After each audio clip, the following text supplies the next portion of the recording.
कि आपकी जो गट है, उसके क्या फंक्शंस हैं और किस तरह वो आपकी हेल्थ और डिजीज़ में कंट्रीब्यूट करती है? ज़रा ऑडियंस के लिए आसान अल्फाज में बता दें। जैसे-जैसा मैंने ज़्यादा ट्रेनिंग की, वैसे-वैसे हुँ, मैं उसे कहते हैं कि इस गट या इंटेस्टाइन या हाज़मे के सिस्टम के मार्वल में से और इम्प्रेस हो गया। यार हम अ, इसको मैं ग्लैमराइज़ बहुत नहीं करूँगा, लेकिन मैं आपको बताऊँ कि दिस इज़ अमेजिंग स्ट्रक्चर। ये एक मार्वल है कुदरत का, क्योंकि ये एक पाइप है। अगर आप देखो तो एक पाइप है जो आपके मुँह से शुरू होती है और आपके बॉटम एंड पे खत्म होती है। इसमें कोई क्या कहते हैं, कोई कट नहीं है, कोई रोकथाम नहीं है, कोई कुछ नहीं है।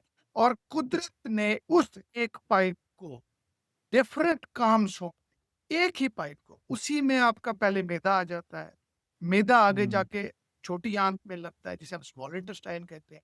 उसी स्मॉल इंटेस्टाइन के अंदर जाके लुबलुबा जो पैनक्रियास है, उसी के साथ गॉल ब्लैडर, पित्ता, लिवर, ये सारी अपनी इनपुट उसी पाइप में, ये कहते हैं ना कन्वेयर बेल्ट, जो आप अमेरिकन क्या कहते हैं, इंडस्ट्रियलाइज्ड वर्ल्ड में कहते हैं ना conveyor belt system. This is a conveyor belt system.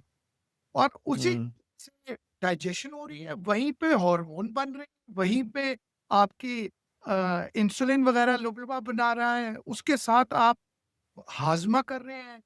अगर हम इंटेस्टाइन को खोलें तो वो टेनिस कोर्ट जितनी लंबी होती है।